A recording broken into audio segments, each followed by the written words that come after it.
एक छोटे से कस्बे में रामलाल नाम का एक बनिया रहता था। वह बहुत ईमानदार और मेहनती था। उसकी एक छोटी सी किराने की दुकान थी जिससे वह अपने परिवार का गुजारा करता था।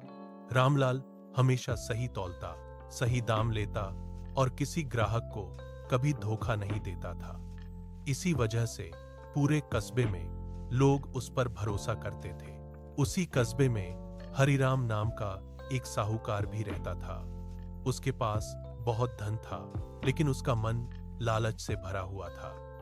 वह गरीब लोगों को ऊंचे ब्याज पर पैसा देता और समय पर पैसे न लौटाने पर उनकी जमीन या सामान छीन लेता था। लोग उससे डरते थे, लेकिन मजबूरी में उसके पास जाते थे। एक दिन रामलाल की दुकान में आग लग गई। दुकान का बहुत सारा सामान जल गया। रामलाल बहुत परेशान हो गया, क्योंकि वही दुकान उसके परिवार का सहारा थी। उसने सोचा कि कुछ पैसे उधार लेकर फिर से दुकान शुरू कर लेगा। मजबूरी में रामलाल साहूकार हरिराम के पास गया। उसने हाथ जोड़कर कहा, साहूकार जी, मेरी दुकान जल गई है, मुझे थोड़े पैसे उधार दे दीजिए। मैं मेहनत करके आपका पैसा लौटा दूंगा। हरिराम ने मन ही मन सोचा, यह अच्छा मौका है। अगर यह पैसे नहीं लौटा पाया तो इसकी दुकान और घर दोनों मेरे हो जाएंगे। उसने मुस्कुराकर कहा, ठीक है रामलाल, मैं तुम्हें पैसे दे दूंगा, लेकिन ब्याज बहुत ज्यादा होगा। रामलाल ने मजबूरी में शर्त मान ली। उसने पैसे लेकर फिर से दुकान शुरू की। वह सुबह से रात तक मेहनत करता, ग्राहकों से अच्छा व्यवहार करता और धीरे धीरे उसकी दुकान फिर चलने लगी। कुछ महीनों बाद रामलाल ने साहूकार का आधा कर्ज चुका दिया।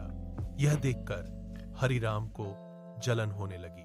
उसे लगा कि अगर रामलाल ने पूरा कर्ज चुका दिया तो उसका लालच पूरा नहीं होगा।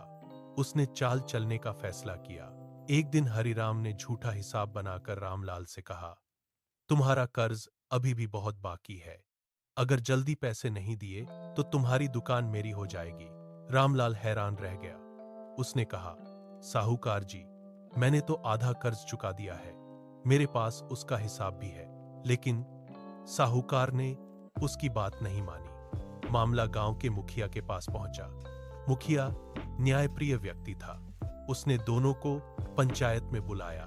पंचायत में साहूकार ने अपना झूठा हिसाब दिखाया।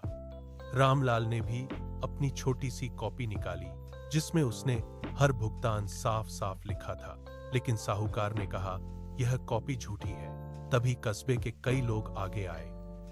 उन्होंने कहा, रामलाल कभी झूठ नहीं बोलता, उसने हमेशा हमें सही तौल और सही दाम दिया है, वह ईमानदार आदमी है। एक बूढ़े ग्राहक ने कहा, मैंने अपनी आंखों से देखा था कि रामलाल ने साहूकार को पैसे दिए थे। धीरे धीरे कई गवाह सामने आ गए। मुखिया ने साहूकार से सख्ती से पूछा, क्या तुमने लालच में आकर झूठा हिसाब बनाया है? साहूकार डर गया। इतने लोगों के सामने उसका झूठ छिप नहीं सका। उसने सिर झुकाकर अपनी गलती मान ली। मुखिया ने उसे दंड दिया और आदेश दिया कि वह रामलाल से सिर्फ असली कर्ज ही ले सकता है, झूठा ब्याज नहीं। साहूकार को बहुत शर्मिंदगी हुई। उसने रामलाल से माफी मांगी और कहा, मैंने लालच में आकर गलत किया। तुम्हारी ईमानदारी के सामने मेरा धन भी छोटा पड़ गया। रामलाल ने शांत स्वर में कहा, धन से बड़ा विश्वास होता है। अगर इंसान विश्वास खो दे तो उसके पास कुछ नहीं बचता। उस दिन के बाद साहूकार बदल गया। उसने गरीबों को परेशान करना छोड़ दिया और सही ब्याज पर मदद करने लगा। रामलाल की दुकान भी पहले से ज्यादा चलने लगी, क्योंकि लोगों का भरोसा उस पर और बढ़ गया था। पूरे कस्बे में यह बात फैल गई कि ईमानदारी और सच्चाई की जीत हमेशा होती है, चाहे सामने कितना भी धनवान और चालाक व्यक्ति क्यों ना हो।